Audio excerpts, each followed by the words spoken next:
আসসালামু আলাইকুম, সবাই কেমন আছেন? আমার নতুন আরেকটি ব্লগে আপনাদের স্বাগতম।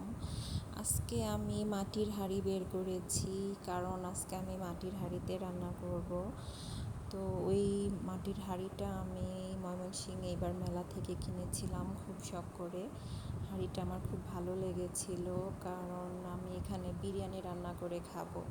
তবে ইদানিং আমার কেন জানি বিরিয়ানি খেতে তেমন একটা ভালো লাগে না। তো আজকে আমি করব হচ্ছে বাসন্তী পোলাও আর গরুর মাংসের রেজালা। তো আমি গরুর মাংসের রেজালা করব, তাই মাংসের পিসগুলো যেমন ছিল বড় বড় তেমনই রেখেছি আর কাটিনি, কারণ কাটলে একরকম স্বাদ আর বড় পিসগুলো রান্না করলে কিন্তু আরেক রকম স্বাদ। তো মাংসগুলো খুব ভালো করে ধুয়ে নিয়েছি, তারপর লবণ আর হলুদ মাখিয়ে এটাকে রেস্টে রেখে দিব। তারপর এখানে নিয়ে নিয়েছি শুকনা মরিচ বেটে নেব, কারণ শুকনা মরিচ বাটা দিয়ে তরকারি রান্না করলে কিন্তু খুব স্বাদ লাগে। তো এখানে শুকনা মরিচ বেটে নিয়েছি, আর হচ্ছে জিরা, তারপর গোলমরিচ আর মানে অল্প একটু গরম মশলা, এটা আমি বেটে নেব।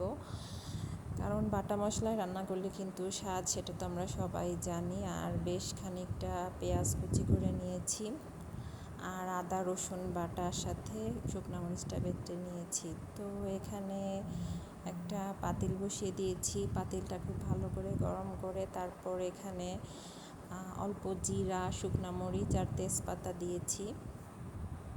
এটা হচ্ছে ফোড়ন, মাংসে ফোড়ন দিলে কিন্তু খুব ভালো লাগে। তো তারপর ফোড়নটা দিয়ে আমি বেশ খানিকটা পেঁয়াজ দিয়েছি, সবটা দিইনি কারণ বাকি পেঁয়াজ আমি পরে দিব। তো পেঁয়াজটা ভাজা হয়ে গেলে এখানে দিয়ে দিয়েছি আদা রসুন আর মরিচ বাটাটা। তারপর দিয়ে দিচ্ছি হলুদের গুঁড়া, মরিচের গুঁড়াটা অল্প কম দিব, কারণ যেহেতু মরিচ বাটা দিয়েছি। আর এখানে জিরা আর গরম মশলা বাটা দিয়ে দিয়েছি। তারপর ভালো করে কষিয়ে নেব। কষাতে যখন তেল উঠে আসবে তখন মাংসটা দিয়ে দিলাম আর লবণ দিয়ে দিলাম। এখন মাংসটাকে খুব ভালো করে কষিয়ে নিব, কারণ মাংস যত কষানো হয় তত স্বাদ হয়, সেটা তো আমরা সবাই জানি। তারপর যখন কষানো হয়ে গিয়েছে বাকি পেঁয়াজটুকু আমি দিয়ে দিলাম, আর দিলাম আস্ত একটা রসুন আর একটা বোম্বাই মরিচ। এটা বোম্বাই মরিচ কিনা জানি না, তবে এই মরিচটার ঘ্রাণ অনেক ভালো লাগে, তো একটা মরিচ দিয়েছি।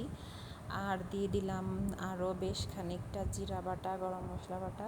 তো মাংস কষানো হয়ে গিয়েছে, এখন আমি এখানে পানি দিয়ে দিব। পানি দিয়ে তারপর পাতিলটা আমি চেঞ্জ করে প্রেসার কুকারে বসিয়ে দিয়েছি। তো প্রেসার কুকারে বসানোর পরে এদিকে আমি পোলাওটা রান্না করব। পোলাও বলতে খিচুড়ির মতো পোলাও, মানে ডাল দিয়ে রান্না করব। তো এখানে পেঁয়াজ, তেজপাতা আর কাঁচামরিচ দিয়ে ভেজে নিচ্ছি, এটাতে শুকনো মরিচ দিব না। আর প্রথমে চালটা ভেজে নেব, চাল ডাল একসাথে ভাজবো না, কারণ চালটা ভালো করে ভাজার পরে তারপর ডালটা, এখানে মুগ ডাল আর মসুর ডাল দিয়েছি। তারপর লবণ আর হলুদ দিয়ে আরও বেশ খানিকক্ষণ ভেজে নিয়েছি। তারপর আদা রসুন আর জিরা বাটা দিলাম।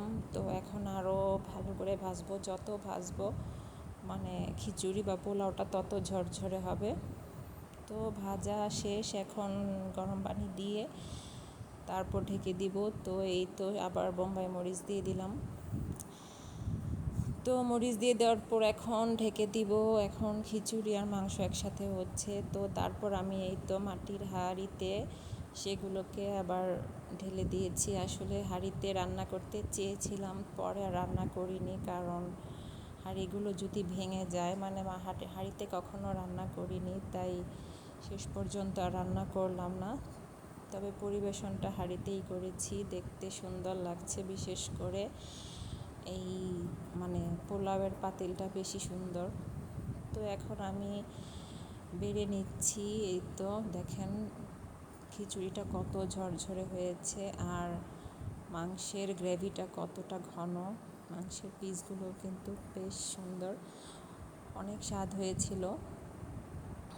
তো এখানে আমি বেছে বেছে ভালো পিসগুলো নিয়েছি খাওয়ার জন্য। তারপর এই তো একটু লেবু নিয়ে নিলাম, কারণ লেবু ছাড়া আমার খেতে ভালোই লাগে না।